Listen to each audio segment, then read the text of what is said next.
Bonjour Pierre-Antoine Donnet, merci d'être avec nous. Vous êtes ancien correspondant de l'AFP à Pékin, on vous connaît bien sur ce plateau, auteur de Chine, l'Empire des illusions, qui va paraître aux éditions Saint-Simon, si j'ai bien tout juste sur ma fiche. Une question quand même, dans le papier de Politico, ils disent depuis 2012, donc l'arrivée de Xi au pouvoir, des millions de disparitions. C'est à ce point-là ? Écoutez, des millions, je ne sais pas, mais en tout cas, les disparitions sont extrêmement nombreuses. Et c'est une technique utilisée par le Parti communiste chinois depuis fort longtemps. Déjà, avant même l'arrivée au pouvoir de Xi Jinping, il y avait des disparitions qui sont restées pour certaines inexpliquées. J'en veux pour preuve le plus jeune... le plus jeune à avoir été emprisonné, certainement, en tout cas qui a disparu, c'était dans les années 90, la réincarnation du Panchen Lama, qui avait été choisi par les Tibétains. Et c'était intolérable pour le parti, si bien qu'il a disparu, il avait 6 ans. On ne sait pas s'il est vivant, s'il est mort, il n'est jamais réapparu en public. Bon, ça c'était l'un des premiers cas emblématiques, mais c'est vrai que cette succession-là des disparitions s'accélère d'une façon assez singulière, et le moins qu'on puisse dire, c'est qu'effectivement, ça traduit chez Xi Jinping une sorte de paranoïa, qui d'ailleurs rappelle aussi celle de Mao Tse-tung à l'époque, et celle aussi de Staline. Staline a procédé à des purges les unes après les autres pour être sûr de pouvoir rester au pouvoir. Et je pense que cette obsession de la sécurité de Xi Jinping est bien là. Et s'il a effectivement écarté un nombre assez retentissant, incroyable d'opposants, déclarés ou non d'ailleurs, qui lui faisaient de l'ombre, c'est bien la preuve qu'effectivement, il ne se sent pas très aimé. Parce qu'en fait, à l'origine, il y a toujours eu des disparitions, et je minimise pas, mais de chefs d'entreprise, de stars du cinéma, de gens de la société civile. Là, ce que nous apprend l'article de Politico, c'est qu'en fait, ça s'accélère, même pas chez ses opposants, plutôt dans son cercle restreint. C'est ça qui est assez oui. Intéressant. Et alors, Politico va même plus loin en disant, en fait, il y a de la concurrence autour du roi, et donc des dénonciations des uns envers les autres. Oui, mais c'est un peu le système, en effet. Alors, il y en a un qui n'était pas proche de Xi Jinping, c'est l'ancien Premier ministre que vous avez cité, M. Li Keqiang. M. Li Keqiang, lui, était un économiste, un vrai patriote, c'est pour ça qu'il était très aimé de la population chinoise, qui lui a rendu un hommage extraordinaire après son décès, parce qu'il était effectivement proche des gens. Maintenant, pourquoi il est mort? Il est officiellement mort d'une crise cardiaque. Moi, ça me rappelle une autre crise cardiaque dont avait été victime Hu Yaobang en 1989, en février. Et lui avait promis des réformes à l'intérieur du parti, non pas pour mettre en œuvre la démocratie, on en était loin, mais en tout cas pour réaliser certaines ouvertures qu'il avait promis aux étudiants chinois. Et il est mort d'une crise cardiaque, ça n'a jamais été vraiment très clair. En tout cas, ça a donné lieu quelques mois plus tard au massacre de la place Tiananmen le 4 juin 1989. Bien sûr. Donc ces crises cardiaques sont un peu suspectes par essence. Et effectivement, le parallèle que dresse Politico, on peut le poser. En effet, la question est bien posée parce que à ce niveau de responsabilité des dirigeants chinois, même s'ils ne sont plus en exercice comme c'était le cas de Li Keqiang, ils sont entourés de soins très particuliers s'ils tombent malades. Et là, vraiment, ce décès par crise cardiaque reste assez suspect. Oui. Vous restez avec nous, évidemment, Pierre-Antoine Donnet. Juste une question pour vous, Lucas. La paranoïa, parce qu'on parlait de paranoïa à l'instant, Pierre-Antoine Donnet nous citait Staline, par exemple. Ça fait partie du portrait de tout bon dictateur. Un bon dictateur ne peut être que paranoïaque.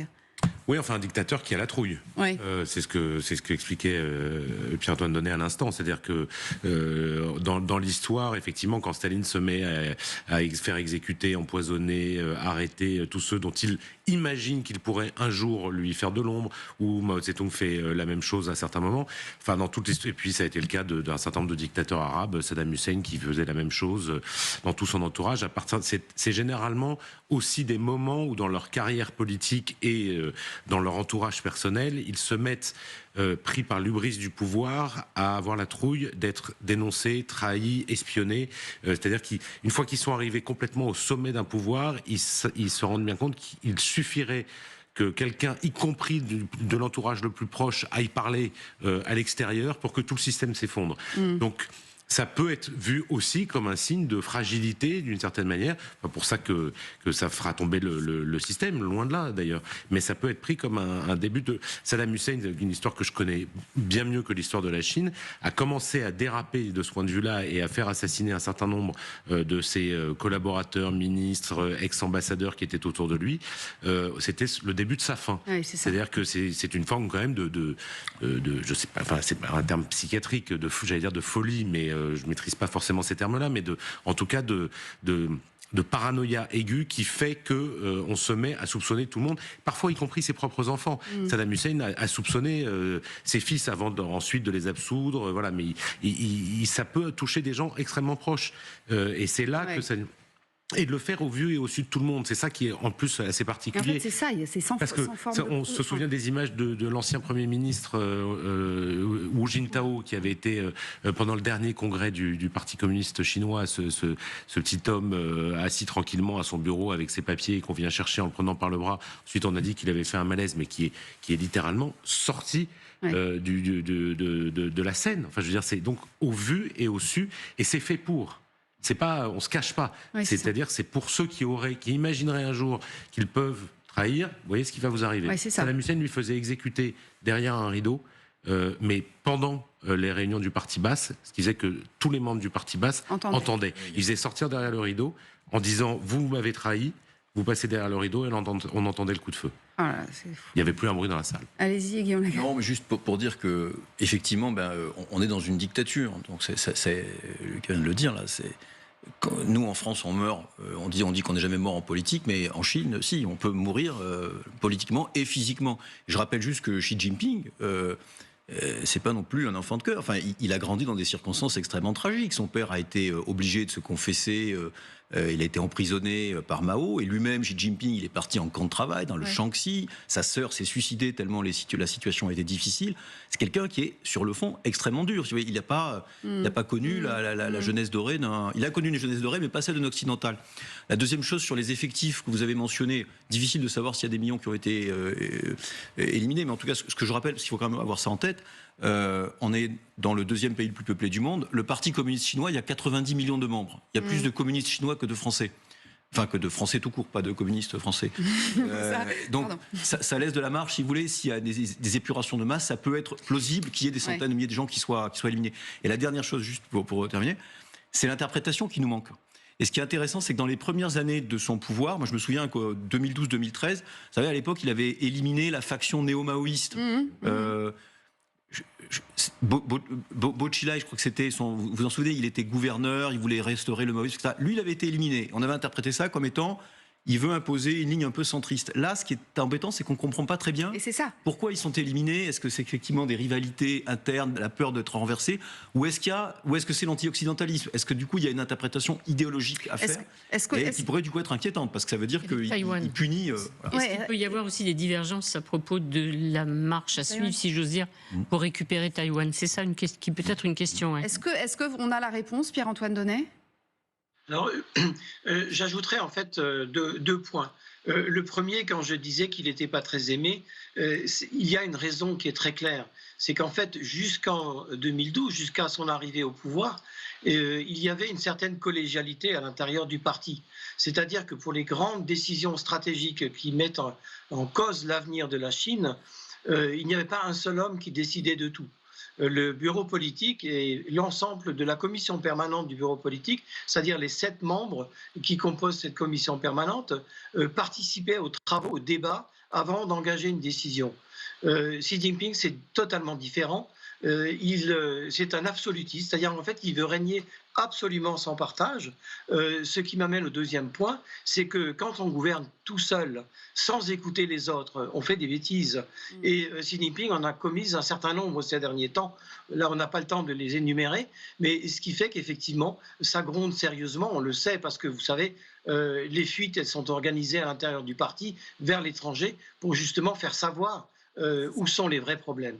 Et donc, on voit qu'effectivement, au sommet de la hiérarchie du parti, ça gronde. Alors évidemment, ça a été dit, là je partage tout à fait ce qui a été dit, c'est pas pour autant que le régime va s'effondrer. Oui, s'agissant de Taïwan, je ne serai pas très long. Vous savez, quand quand un dirigeant se sent menacé comme l'est aujourd'hui Xi Jinping, il arrive parfois qu'il y ait des décisions irrationnelles. Et là, on voit l'armée américaine sur 3 fronts, ils sont faciles à énumérer. C'est aujourd'hui le conflit israélo-palestinien qui risque d'enflammer l'ensemble du Moyen-Orient, que je connais bien. Il y a bien sûr l'Ukraine. Maintenant, depuis le 20 février l'année dernière, ça fait déjà un bon moment et on voit que cette guerre va durer encore longtemps et personne ne peut dire qui va gagner. Et ensuite, 3e front, c'est Taïwan. Alors, bien sûr, à Pékin, on observe tout ça avec beaucoup d'attention et on ne peut pas exclure, je pense qu'on n'y est pas encore, mais on ne peut pas exclure une décision irrationnelle de Xi Jinping si vraiment il se sentait très menacé pour se sauver lui-même. Acculé. Juste deux mini-questions encore. Premièrement, est-ce qu'il y en a qui réapparaissent? Est-ce que ce sont forcément des éliminations physiques ou est-ce qu'il y en a qui sont exilés quelque part dans la campagne chinoise? Alors, ceux qui réapparaissent, ce sont ceux qui ont fait leur autocritique. C'est-à-dire qu'après avoir disparu 1 mois, 2 mois, 1 an, 2 ans, ils ont été travaillés au corps, si je puis dire, et ils réapparaissent de façon assez miraculeuse pour dire devant la télévision officielle « j'ai fauté ». Voici mes erreurs et je m'engage à ne plus en commettre. Mais ça, ce sont soit des hommes d'affaires, soit des dirigeants comme Alibaba, Jack Ma à l'époque. Mais à ce niveau-là, à mon avis, c'est pour toujours. Par exemple, le ministre des Affaires étrangères de l'époque, Qin Gang, il a disparu. Je ne pense pas qu'il réapparaisse avant très très longtemps. Et s'il réapparaît, ça voudra dire que là, vraiment, le régime commence à changer. On se souvient, Arlette, de cette tenniswoman qui était réapparue au moment de Roland Garros, qui avait accusé un cadre du parti de viol et qui était revenu devant les télévisions en disant « mais en fait, j'ai dit n'importe quoi, pas du tout, cet homme est formidable ». Comme il a été élevé dans cette culture, si j'ose dire, donc il reproduit le même système. Qui exécute les bases œuvres? C'est les services du parti, ça? C'est quoi? Une police politique quelconque? Non. Vous savez, là, ils sont plus 90 millions, mais 100 millions, les membres du Parti communiste chinois. Il y a les arrivistes qui font carrière grâce à ça. Mais il y a toute une série de petites mains qui sont là pour arranger les choses en douceur. Alors, ce n'est pas comme le Parti Baas en Irak à l'époque, c'est beaucoup plus discret. C'est-à-dire que ces gens disparaissent. Pour certains, ne réapparaissent jamais. La main-d'œuvre est là, elle est très abondante. Elle sait ce qu'il faut faire, elle est formée pour ça. Pas un problème. Ouais. Allez, une dernière chose, je voulais vous expliquer, parce qu'on revenait sur cette fameuse liaison extra-conjugale de l'ancien chef de la diplomatie chinoise, qui était d'ailleurs ambassadeur aux États-Unis.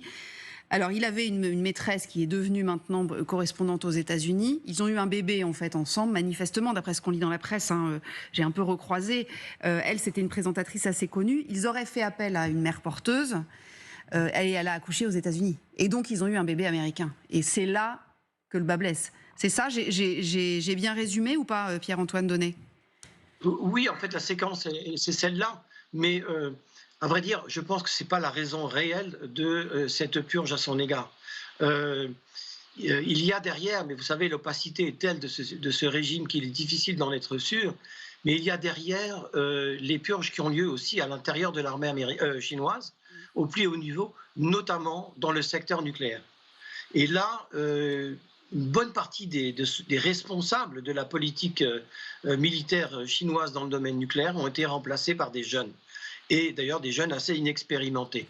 Et là, justement, la rumeur est quand même assez insistante, et d'ailleurs Politico en fait état, c'est que aussi bien Fu Xiaotian que l'ancien ministre des Affaires étrangères auraient pu être éliminés parce que justement, ils avaient été utilisés par les services américains et ont fuité vers les États-Unis des éléments extrêmement sensibles du secteur militaire nucléaire chinois.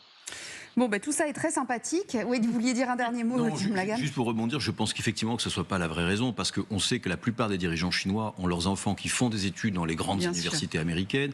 On sait qu'ils investissent eux-mêmes dans l'économie américaine ou en Australie, où ils ont souvent des résidences secondaires. Donc pour moi, c'est un prétexte. Oui, évidemment, c'est évident que c'est un prétexte. Mille merci en tout cas d'avoir été avec nous, Pierre-Antoine Donnet. On va continuer à parler de gens sympathiques dans une seconde. C'est le club des dictateurs, en fait. Oui, c'est ça. Non, mais attendez, c'est important de parler de tout et d'essayer de comprendre surtout les enjeux, tout ce qui se noue en ce moment.